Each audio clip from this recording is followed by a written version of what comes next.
सर्वशक्तिमान परमेश्वरका वचनहरूको वाचन संग्रह। काम र प्रवेश 3।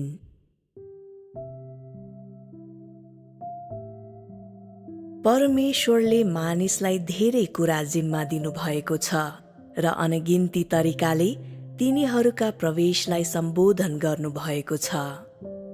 तर मानिसहरूको क्षमता धेरै नै कमजोर भएकोले परमेश्वरका धेरै जसो वचनहरू जरा हाल्न असफल भएका छन्।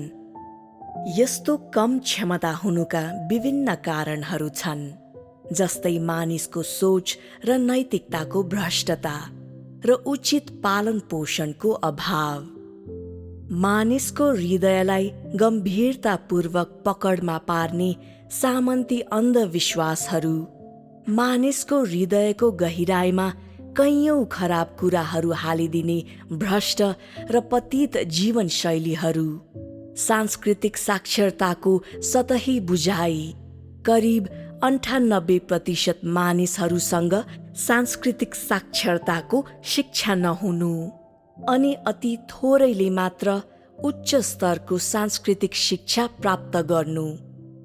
त्यसकारण मानिसहरूलाई परमेश्वर वा आत्माको अर्थ के हो थाहै छैन। तिनीहरूमा सामन्ती अन्धविश्वासबाट प्राप्त भएको परमेश्वरको अनिश्चित र अस्पष्ट चित्र मात्रै छ। हजारौं वर्षदेखिको राष्ट्रियताको उच्च भावनाका हानिकारक प्रभावहरूका साथै सामन्ती सोच मानिसको हृदयको गहिराईमा छोडिएका छन्, जसद्वारा मानिसहरू बन्धन र साङ्लामा परेका छन्।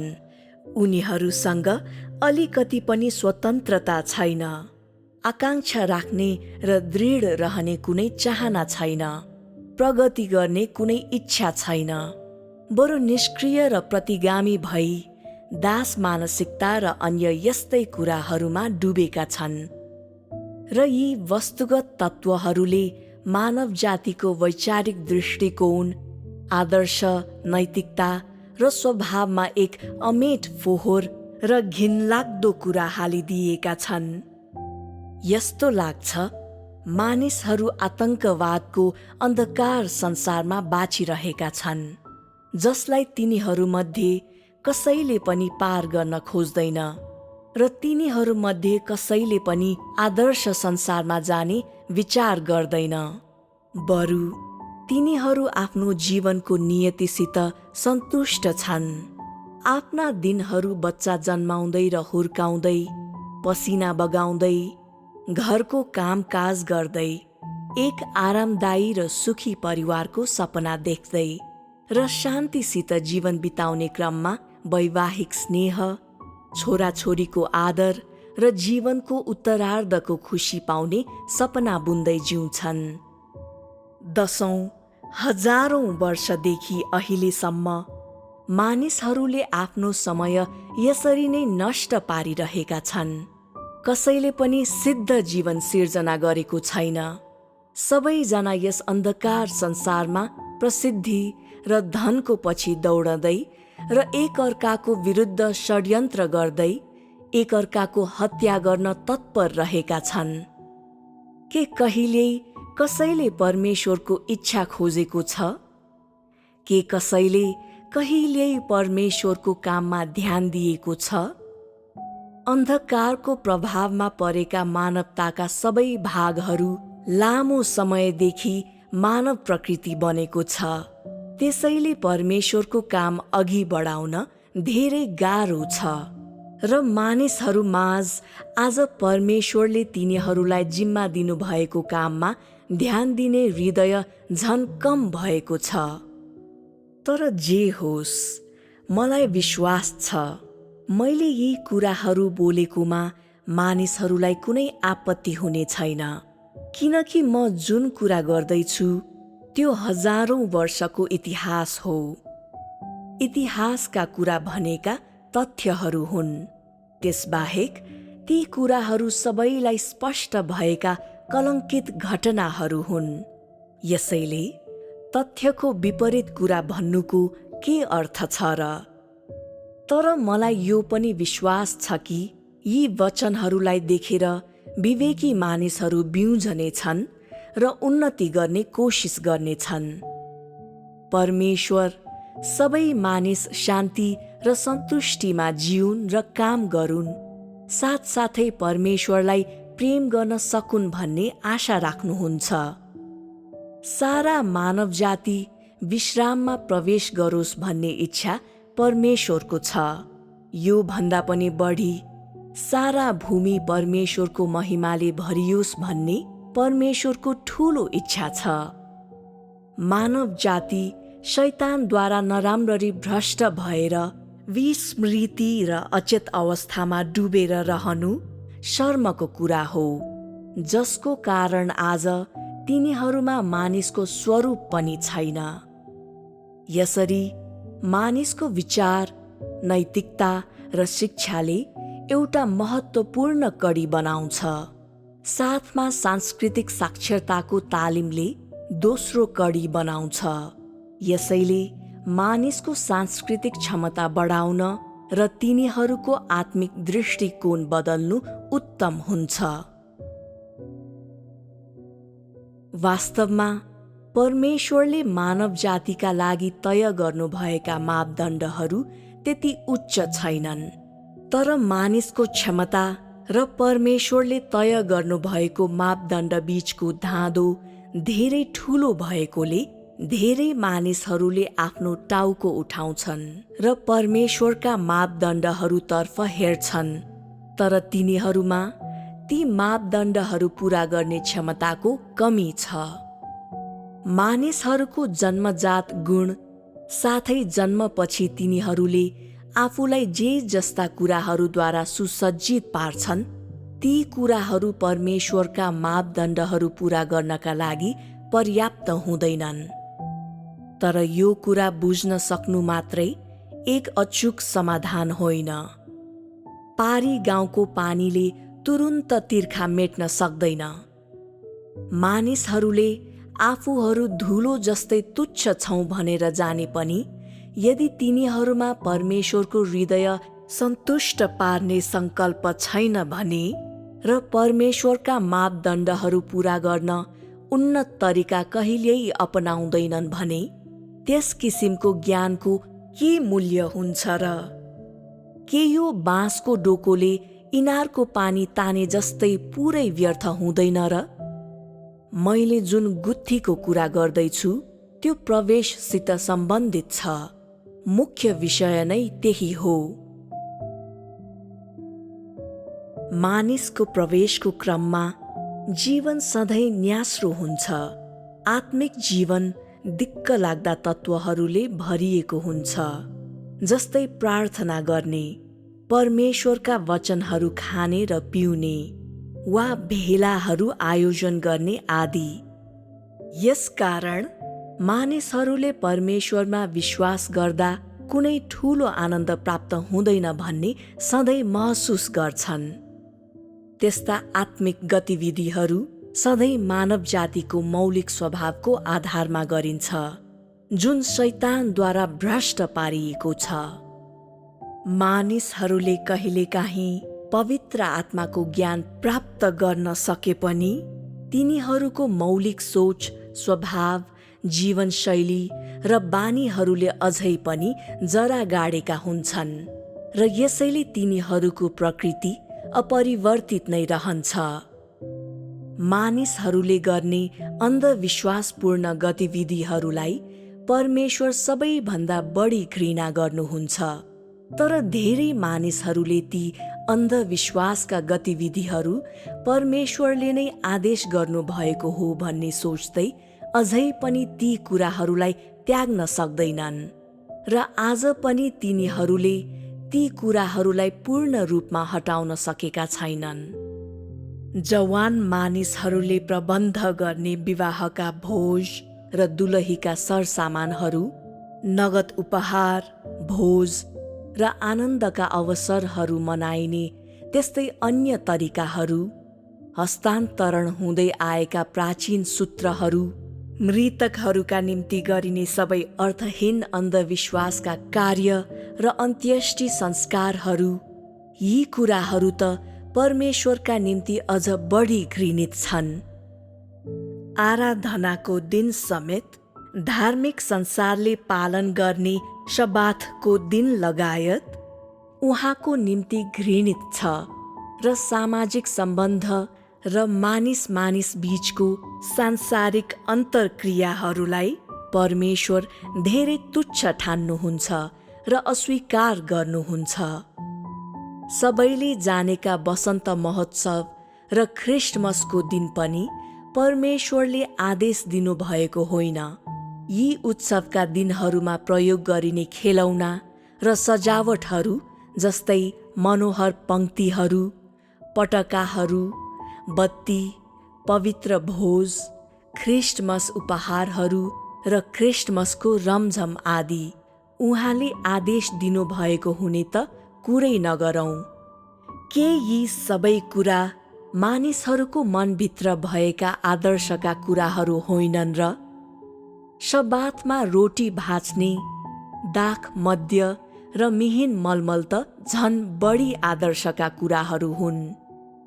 चीनमा लोकप्रिय रहेका परम्परागत पर्वका दिवसहरू जस्तै ड्र्यागनको शिर उठाउने दिवस, ड्र्यागन डुङ्गा पर्व, मध्य शरद पर्व, लावा पर्व र नयाँ वर्ष, अनि धार्मिक संसारका पर्वहरू जस्तै इस्टर, बप्तिस्मा दिवस र ख्रिस्टमस, यी सबै अनुचित पर्वहरू प्राचीन समयदेखि आजसम्म धेरै मानिसहरूले आयोजना गर्दै र हस्तान्तरण गर्दै आएका छन्। मानव जातिको समृद्ध कल्पना शक्ति र सृजनशील अवधारणाले नै तिनीहरूलाई आजको दिनसम्म यसरी हस्तान्तरण गर्न सम्भव तुल्याएको हो। तिनीहरू त्रुटिहीन जस्ता देखिन्छन्, तर यो वास्तवमा शैतानले मानव जातिमाथि खेलेको चाल हो। जुन ठाउँमा शैतानहरूको धेरै भिड हुन्छ र जुन ठाउँ बढी अप्रचलित र पछौटे हुन्छ, त्यस ठाउँमा सामन्तवादी प्रथाहरू त्यति नै गहिरो रूपमा गाडिएका हुन्छन्। त्यस्ता कुराहरूले मानिसहरूलाई डरोसँग बाँधेर राख्छ। तिनीहरूलाई हलचल गर्ने कुनै ठाउँ दिँदैन। धार्मिक संसारका धेरै चाडहरूले ठूलो मौलिकता प्रकट गरेको र परमेश्वरको कामका लागि पुल बनाएको जस्तो देखिन्छ, तर ती वास्तवमा अदृश्य बन्धनहरू हुन् जसद्वारा शैतानले मानिसहरूलाई बाँध्छ र मानिसहरूलाई परमेश्वरलाई चिन्नको लागि आउनबाट रोक्छ। ती सबै शैतानका चलाकीपूर्ण युक्तिहरू हुन्। वास्तवमा जब परमेश्वरको कामको एक चरण समाप्त हुन्छ, उहाँले त्यस समयका औजार र शैलीहरूलाई नाम निशाना समेत बाँकी नछोडी पहिल्यै नाश पारिसक्नु भएको हुन्छ। तैपनि भक्त विश्वासीहरूले ती ठोस भौतिक वस्तुहरूको आराधना गरि नै रहन्छन्।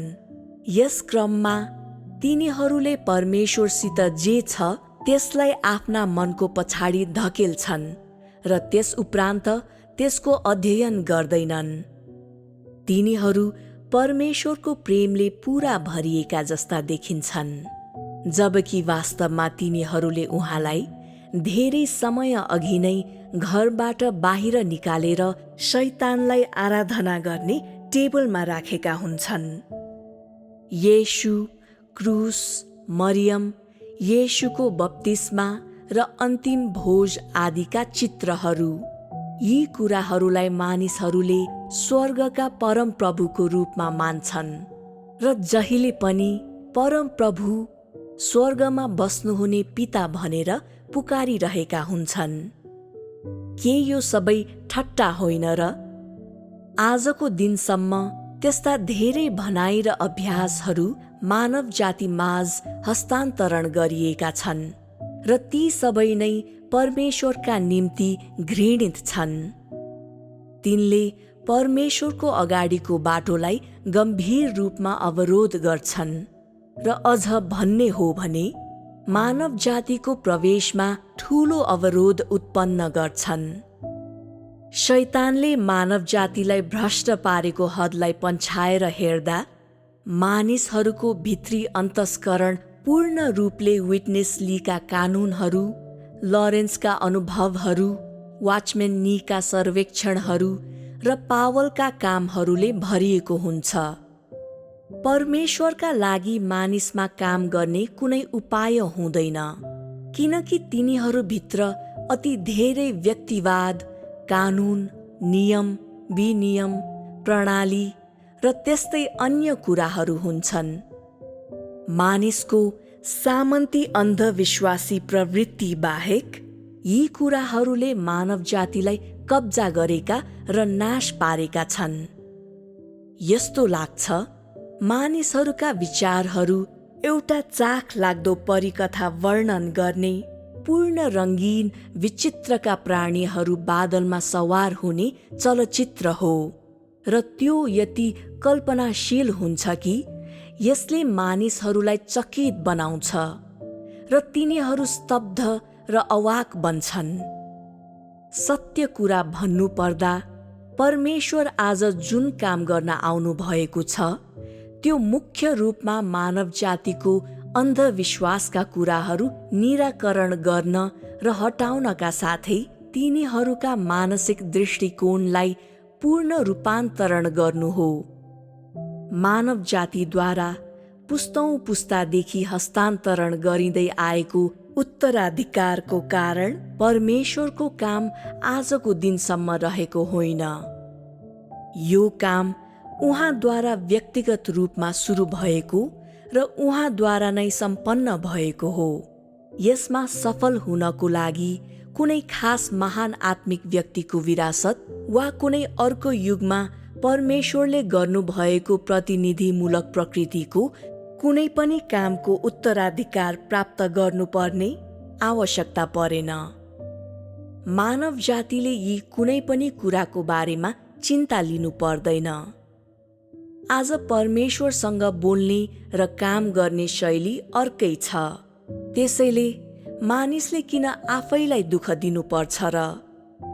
यदि मानिसहरू आफ्ना पुर्खाहरूका परम्परालाई जारी राख्दै वर्तमान प्रवाहभित्रको आजको बाटोमा हिँड्छन् भने तिनीहरू कुनै पनि गन्तव्यमा पुग्ने छैनन्। जसरी परमेश्वरले मानव संसारको वर्ष, महिना र दिनहरूलाई घृणा गर्नुहुन्छ, त्यसरी नै मानिसको व्यवहारको यो विशेष तरिकाप्रति पनि उहाँले असाध्यै घृणा महसुस गर्नुहुन्छ। मानव स्वभाव परिवर्तन गर्ने उत्तम तरिका भनेको मानिसका भित्री हृदयका ती अंशहरूको उपचार गर्नु हो जुन गम्भीर रूपमा विषाक्त भएको छ र यसरी मानिसहरूलाई आफ्नो सोच र नैतिकता परिवर्तन गर्न सुरु गर्ने मौका दिनु हो। सर्वप्रथम मानिसहरूले यी सबै धार्मिक रीतिथिति, धार्मिक क्रियाकलापहरू, वर्ष र महिनाहरू र चाडपर्वहरू परमेश्वरका निम्ति घृणित छन् भनेर स्पष्ट रूपमा बुझ्नु आवश्यक छ। सामन्ती सोचका यी बन्धनहरूबाट तिनीहरू मुक्त हुनुपर्छ र तिनीहरूले अन्धविश्वासप्रतिको आफ्नो गहिरो झुकावको नाम निशाना मेटाउनु पर्छ। यी सबै मानव जातिको प्रवेशमा समावेश हुन्छन्। परमेश्वरले किन मानव जातिलाई लौकिक संसारबाट बाहिर निकाल्नुहुन्छ र किन उहाँले मानव जातिलाई नियम र कानूनबाट टाढा लैजानुहुन्छ भन्ने कुरा तिमीहरूले बुझ्नु पर्छ। यो तिमीहरू प्रवेश गर्ने प्रवेशद्वार हो र तिमीहरूको आत्मिक अनुभवसँग यी कुराको कुनै सम्बन्ध नभए पनि यी कुराहरू तिमीहरूको प्रवेशलाई रोक्ने र तिमीहरूलाई परमेश्वर चिन्न नदिने सबैभन्दा ठूला अवरोधहरू हुन्। यी कुराहरूले जाल बुन्छन् जसमा मानिसहरू फस्छन्। धेरै मानिसहरूले बाइबल अत्यन्तै धेरै पढ्छन् र बाइबलका धेरै पदहरू कण्ठस्थ सुनाउन सक्छन्। आज आफ्नो प्रवेशमा मानिसहरूले परमेश्वरको कामको यस चरणको आधार र यसको स्रोत बाइबल भएझै गरी उहाँको कामको मापन गर्न अचेतन रूपमै बाइबल प्रयोग गर्छन्। जब परमेश्वरको काम बाइबलसँग मिल्छ, मानिसहरूले परमेश्वरको कामलाई दह्रो समर्थन गर्छन् र उहाँलाई नयाँ सम्मानका साथ आदर गर्छन्।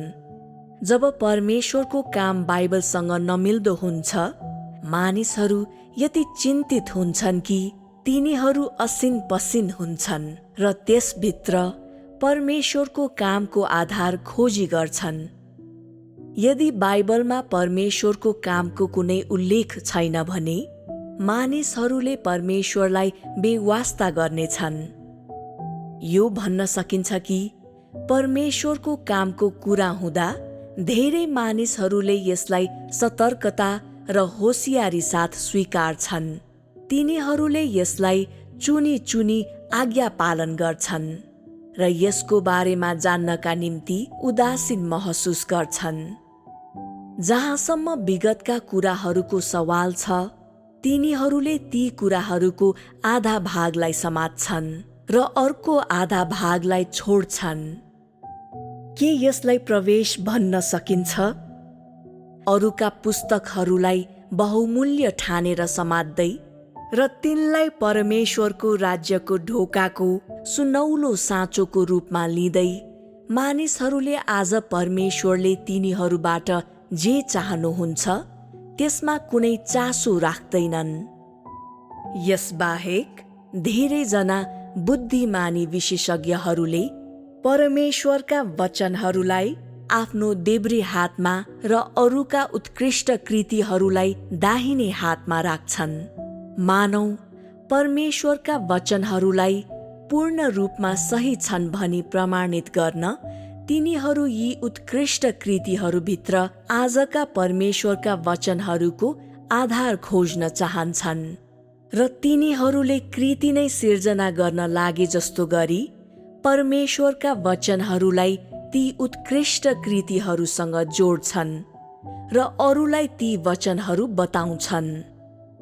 सत्य कुरा भन्ने हो भने मानव जातिको माझमा धेरैजना वैज्ञानिक अनुसन्धानकर्ताहरू छन् जो आजका हालैका वैज्ञानिक उपलब्धिहरू अर्थात् नजिर नभएका वैज्ञानिक उपलब्धिहरूलाई उदाहरणका लागि परमेश्वरको काम, परमेश्वरका वचनहरू र जीवनमा प्रवेश गर्ने बाटोलाई त्यति ठूलो कुरा मान्दैनन्। त्यसैले मानिसहरू सबै आत्मनिर्भर छन्। तिनीहरू आफ्नै प्रभावशाली बोलीद्वारा टाढा टाढासम्म प्रचार गर्छन् र परमेश्वरको असल नाउँको फूर्ति देखाउँछन्। यस्तो बेला तिनीहरूका आफ्नै प्रवेश सङ्कटमा हुन्छ र तिनीहरू परमेश्वरको मापदण्डदेखि त्यति नै टाढा देखिन्छन् जति टाढा अहिलेको क्षणबाट सृष्टिको समय छ। परमेश्वरको काम गर्न कतिको सजिलो छ। यस्तो लाग्छ मानिसहरूले आफ्नो आधा रूप हिजोका निम्ति छोड्ने, आधा रूप आजको लागि ल्याउने, आधा शैतानलाई दिने र आधा परमेश्वरमा चढाउने भनी पहिल्यै मन बनाइसकेका छन्। मानौ यो तिनीहरूको विवेकलाई सहज बनाउने र केही सान्त्वना महसुस गर्ने तरिका हो। मानिसहरूका भित्री संसारहरू यति कपटपूर्ण छन् कि तिनीहरू भोलिको दिन मात्र होइन, हिजोको दिन पनि गुमेर जाला भनी डराउँछन्। शैतान र आजका परमेश्वर दुवै अप्रसन्न होलान् भनी भित्रैदेखि डराउँछन्, जो अहिले छन् जस्तो देखिन्छन् र नभएका जस्तो पनि देखिन्छन्। मानिसहरूले आफ्नो सोच र नैतिकता राम्रोसँग विकास गर्न नसकेका कारण तिनीहरूमा विशेष रूपले विवेकको कमी छ र तिनीहरूले आजको काम परमेश्वरको हो कि होइन भनी बताउन सक्दैनन्। सायद यस्तो किन होला भने मानिसहरूको सामन्ती र अन्धविश्वासी सोच यति गहिरो छ कि तिनीहरूले लामो समयदेखि अन्धविश्वास र सत्यतालाई अनि परमेश्वर र मूर्तिहरूलाई एउटै श्रेणीमा राखेका छन्। तिनीहरू यी कुराहरू बीचको भिन्नतालाई वास्ता गर्दैनन् र तिनीहरूले आफ्नो दिमागलाई घोटेर पनि स्पष्ट भेद छुट्याउन नसकेका जस्ता देखिन्छन्। त्यही कारणले गर्दा मानव जाति आफ्ना बाटोहरूमा रोकिएका छन् र अब अगाडि बढ्न छोडेका छन्। यी सबै समस्याहरू सही प्रकारको वैचारिक शिक्षाको अभावबाट उत्पन्न हुन्छ, जसले तिनीहरूका प्रवेशमा ठूलो कठिनाई सृजना गर्छ। फलस्वरूप मानिसहरूले साँचो परमेश्वरको काममा कहिल्यै पनि चासो राख्दैनन्, बरु मानिसकै काममा दृढतापूर्वक टाँसिरहन्छन्। जस्तै ती मानिसहरू जसलाई उनीहरू महान व्यक्तिहरू ठान्छन्, मानौ तिनीहरूमा यसैको छाप लागेको छ। के मानव जातिले प्रवेश गर्नुपर्ने ताजा विषयहरू यी नै होइनन् र?